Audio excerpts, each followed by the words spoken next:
Chapter 29. Amid the sweetness of the coral blossoms. As a matter of fact, they did not again visit the inhospitable shores of the heavenly Ganga. Often, however, they turned their flight towards the valley of the malachite rocks. Reposing under the mighty crown of the coral tree, they breathed that perfume of perfumes which streamed from the crimson blossoms, and in the depth of their memory there was opened up to them the vista of their former lives, life preceding life in some strangely appointed order, back into the far distant past. And they saw themselves in other times, when human beings were mightier than now. In those memorable heroic days, when he tore himself from her arms and rode his war elephant to Hastinapura to aid his friends, the Pandava princes, in their quarrel with the Kauravas. When, fighting at the side of Arjuna and Krishna, on the plain of Kurukshetra, on the 10th day of the gigantic battle, he yielded up his spirit.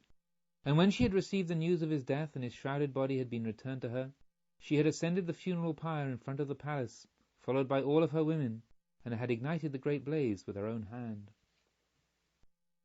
And yet again they saw themselves in strange regions, amid scenery of another kind. It was no longer the valley of the Ganga and the Yamuna, with its magnificent palace-filled cities, where warriors in shining armour, proud Brahmins, rich merchants and diligent workers led animation to the streets. This theatre, which had so often framed the stage of their common life with its luxuriant tropical magnificence, as though there were no other world, now disappeared entirely to make room for a drearier and harsher land.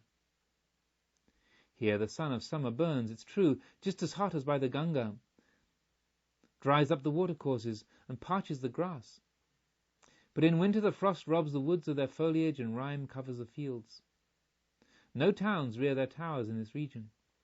Only widely scattered villages with large sheepfolds lie in the midst of its rich pastures, and the protecting elevation nearby is turned into a small fortress by means of ramparts and a rough wall. A warlike, pastoral people have their home here. The woods are full of wolves, and miles away the trembling wayfarer hears the roar of the lion, the beast that roams frightful, savage, whose lair is in the mountains, as he describes it, for he is a song-maker. After long wanderings, he approaches a village, an unknown but welcome guest. For that he is everywhere. Over his shoulder hangs his sole visible possession, a small harp, but in his head he carries the whole precious heritage of his fathers. Ancient mystic hymns to Agni and Indra, to Varuna and Mitra. Yes, even to unknown gods.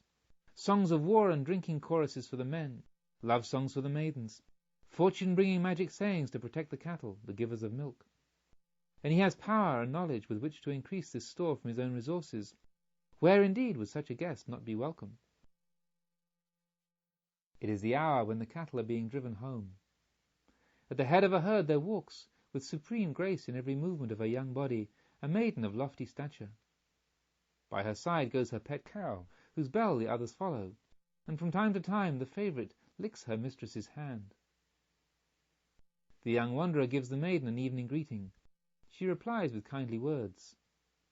Smiling, they look at one another, and the look is the same as that which was born in the pleasure park of Kosambi, which flew back and forth between the ball-player on the stage and the handsome stranger. But the land of the 5 streams, after it has repeatedly given them shelter in a home, disappears in its turn as did the valley of the Ganga. Other regions come into view, other peoples and customs surround them, everything poorer, rougher, wilder. The steppe over which the procession passes, horsemen, wagons, and people on foot in endless lines, is white with snow. The air is full of whirling flakes. Black mountains look darkly down. From under the tent-like roof of a heavy ox-wagon, a maiden leans forward with such haste of movement that the sheepskin slips aside, and her wealth of golden hair flows down over her cheeks, her throat and breast. Anxiety burns in her eyes as she gazes out in the direction in which all eyes are turned, where all fingers point, to where, like a dark cloud whirled up by the wind, a horde of mounted horsemen comes sweeping towards them. But she smiles confidently as her glance meets that of the youth who rides on a black ox beside the wagon, and it is the same look as before, even if out of blue eyes. The glance sets the heart of the youth on fire. He swings his battle-axe and with a loud cry joins the other warriors, who rush on to meet the foe, sets it on fire, and still warms it when it is pierced by the cold iron of a Scythian arrow. but they saw greater changes yet. Led by the fragrant odour of the coral tree, they undertook even longer journeys. They found themselves as a stag and hind in a vast forest. Their love was wordless now, but not sightless. And again it was the same look, deep in the darkest depths of their great eyes, as if prescient. There lightened, even if through dim blue mists, the same spark that had later found its way so radiantly from human eye to human eye. They grazed together and waded side by side in the clear, cool forest brook. Body by body, they rested in the tall, soft grass. They had their joys in common, and together they trembled for fear, when a branch suddenly became alive and the jaws of the python opened wide, or when, in the stillness of the night, a scarcely audible creeping movement was caught by their quick ears, while the flaring nostrils discerned the pungent odour of a beast of prey, and they fled with mighty bounds, just as a rustling crack made itself heard in the neighbouring thicket, and the angry roar of a tiger that had fallen short of its prey rolled through the wood, which now was suddenly wakened to life all around.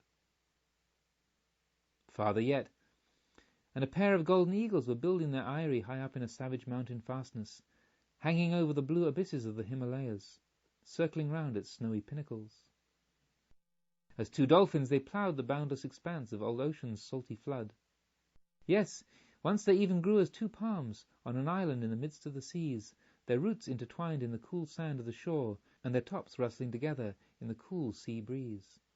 Thus did they too, companions in so many wanderings, linger in the shade of the coral tree, and, day by day, enjoy the sweets of memory exhaled by its fragrant blossoms. For even as a royal couple have many tales related to them by the court storyteller in pursuit of amusement and knowledge, now the life story of a king, now a simple village tale, at one time a heroic poem, at another a legend of ancient days, or maybe a fable of some animal, or a fairy tale. And all the while they know that, however often it pleases them to listen, there is no fear that this prince of storytellers will ever be at a loss for words, because the treasury of his knowledge and his own inventive ability are both inexhaustible.